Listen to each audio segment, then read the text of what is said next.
Episode की शुरुआत में हम देखते हैं 5-8 वहाँ की हालत देखकर काफी चौंक जाता है और उसे 9 साल पहले का इंसिडेंट याद आ जाता है जब ऐसे ही रेफ्यूजी को मारा गया था। बाद में सियोल भी वहाँ इन्वेस्टिगेशन करने पहुँचती है। उसे याद आता है कि फाइनल राउंड के बीच में सियोक अपने आदमी से किसी प्लान के बारे में बात कर रहा था। सियोल को अब समझ आ रहा था कि फाइनल टेलीकास्ट दिखाना तो बस एक बहाना था। फिर हम देखते हैं कि 5-8 और एक दूसरा डिलीवरी मैन उस कैप्चर आदमी को टॉर्चर करके ये बुलवाने की कोशिश कर रहे थे कि ब्लास्ट और किडनैपिंग के पीछे किसका हाथ है, पर वो आदमी काफी मार खाने के बाद भी कुछ नहीं बताता। इधर कॉन्टेस्ट जीतने के बाद साउल अपना बैंडेड हटाकर देखता है तो उसे मेटल चमकता हुआ दिखता है। उसे भी पता नहीं था कि वो एक म्यूटेंट है। तभी 4-1 वहाँ आती है तो वो 4-1 से पूछता है, क्या तुम्हें पहले से पता था कि मैं एक म्यूटेंट हूँ?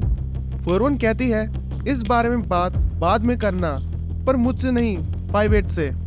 साउल के फिर कुछ टेस्ट होते हैं और फाइनली उसे क्यूआर कोड मिल जाता है।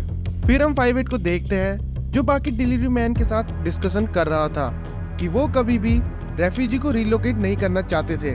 वो सिर्फ ज्यादा से ज्यादा रेफ्यूजी को मारना चाहते थे। तो एक डिलीवरी मैन कहता है, हमें रेफ्यूजी को सब बताकर उन्हें अपने साथ मिला लेना चाहिए ताकि हम उन्हें रोक सके। तो 5-8 कहता है, 9 साल पहले भी ऐसा ही हुआ था।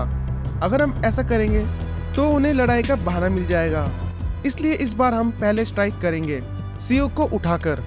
फिर हम सियोक को देखते हैं। उसका मैनेजर साउल की बॉडी स्कैन दिखाकर बताता है कि इतना हेल्दी म्यूटेंट हमने पहले कभी नहीं देखा, इसे तो तुरंत लैब भेज देना चाहिए। सियोक कहता है, हम अभी ऐसा नहीं कर सकते, सभी की नज़र उस पर है, उसके टेस्ट रिजल्ट आने तक हमें वेट करना होगा। दूसरी तरफ ग्रैंडपा एक आदमी से बात कर रहे थे जिसने अपनी आंखों के सामने ब्लास्ट होते देखा था और वो अभी भी कांप रहा था। तो ग्रैंडपा उसे समझाते हैं और कहते हैं, तुम थोड़ा सावधान रहना और बाकी लोगों को भी सावधान रहने के लिए कहना। अगले सीन में हम देखते हैं कि सियोल 5-8 से मिलने आती है। 5-8 उसे वो आदमी दिखाता है जिसे उसने ब्लास्ट के टाइम पे पकड़ा था। वो माथे पर सर्जिकल निशान देखकर बताती है कि जरूर इसकी ब्रेन सर्जरी हुई है। इनमें कोई भी इमोशन नहीं होता, इसीलिए तो ये आसानी से सुसाइड करने को भी तैयार रहते हैं। वो कहती है, हमने भी एक को पकड़ा था पर उसने खुद ही अपनी जान ले ली थी। 5-8 फिर सियोल को उस आदमी का फोन देता है जिसमें किडनैपिंग और ब्लास्ट से रिलेटेड फाइल्स थी। वो कहता है, इसमें बहुत सी एनक्रिप्टेड फाइल है, क्या तुम इन्हें डिक्रिप्ट करके मुझे बता सकती हो ताकि मैं उनके अगले प्लान के बारे में जान सकूं। सियोल 5-8 से पूछती है, आखिर तुम और तुम्हारे 10 डिलीवरी मैन चाहते क्या है? तो 5-8 कहता है, चाहूं के बिना दुनिया। इधर साउल अपने घर आता है जो उसे जनरल डिस्ट्रिक्ट में असाइन हुआ था। वहाँ उसे टैब भी मिलता है जिसमें कैसे डिलीवरी मैन बनना है उसका मैनुअल था। वो पढ़ता हुआ सो जाता है और जब उठता है तो देखता है कि सियोल बाहर बैठी थी। थोड़ी बात करने के बाद साउल उससे पूछता है कि आप मुझसे म्यूटेंट होने के बारे में कुछ पूछ क्यों नहीं रहे हो? सियोल हंसकर बोलती है, क्यों, तुम्हारे अंदर सुपर पावर आ गई है क्या? जिसके बाद वो हंसने लग जाता है और फिर सियोल कहती है, अब सबको पता चल गया है कि तुम एक म्यूटेंट हो तो लोग तुम पर ज्यादा ध्यान देंगे, इसलिए तुम्हें सावधान रहना होगा। दूसरी तरफ मैनेजर सियोक के पास आकर बताता है कि चेयरमैन ने आपको बुलाया है और ये भी बताता है कि साउल के ब्लड से म्यूटेंट स्टेम सेल निकाल लिए गए हैं और अब उस पेशेंट पर यूज किया जाएगा जिसके सिम्टम्स आपके ही जैसे हैं। सियोक फिर चेयरमैन से मिलता है। चेयरमैन को सियोक पर शक था कि उसी ने ही सारे रेफ्यूजी को मरवाया है। तो सियोक कहता है, आप ही ने कहा था आप किसी पर भी भरोसा नहीं करते, तो मेरे कुछ भी कहने से क्या आपको विश्वास हो जाएगा? तो फिर चेयरमैन कहते हैं, मैं प्रेसिडेंट से मिलकर जल्दी रिलोकेशन करने को कहूँगा। तुम रिलोकेशन प्लान देखकर उसमें अगर कोई प्रॉब्लम मिली उसे ठीक कर देना और उन अनजान आतंकी से रेफ्यूजी को बचाने का भी कुछ हल निकालना। इधर साउल डिलीवरी स्टेशन पहुंचता है। आज उसकी जॉब का पहला दिन था जो कि अब नया 5-7 बन गया था। वहाँ उसे 5-8 दिखता है। वो भागकर उसके पास बात करने के लिए जाता है तो 5-8 उसे कहता है कि हम काम की बात करेंगे। 5-7 यानी कि साहुल फिर अपने ट्रक से डिलीवरी करने के लिए निकलता है। उसे रास्ते में अपने दोस्त भी मिलते हैं और उन्हें देखकर वो काफी खुश हो जाता है। वो उन्हें अपने साथ भी घुमाता है और फिर उन्हें छोड़कर डिलीवरी के लिए निकल जाता है।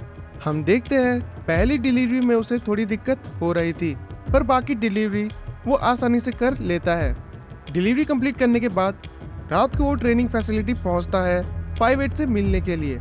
वहाँ 58 उसे कैप्चर आदमी दिखाता है। उसके बारे में पूछने पर 58 बताता है कि ये उसी ग्रुप का आदमी है जिसने तुम्हारी बहन को मारा था, और उसे ब्लास्ट के बारे में भी बताता है।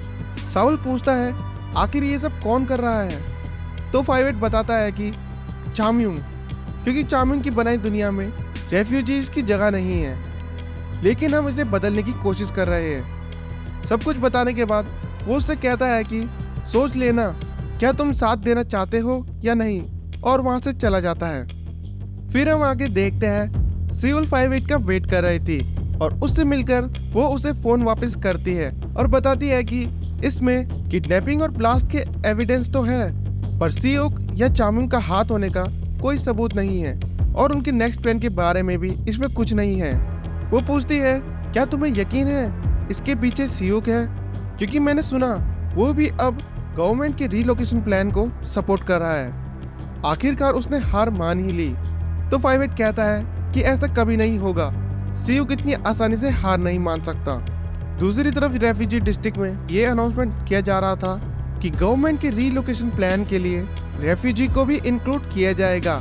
इसके लिए आप सभी को अपनी पर्सनल इंफॉर्मेशन रजिस्टर करानी होगी और उसके बाद उन सभी को वैक्सीनेट किया जाएगा।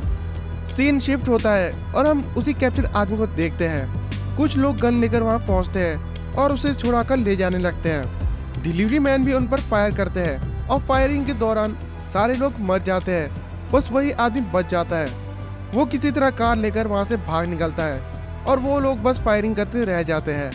वो आदमी अपने अड्डे पर पहुंचकर किसी को मीटिंग के लिए बुलाता है और उसने वो मैसेज सियोक के मैनेजर को किया था। उसके आने पे वो बताता है कि रेस्क्यू टीम के सारे लोग मारे गए।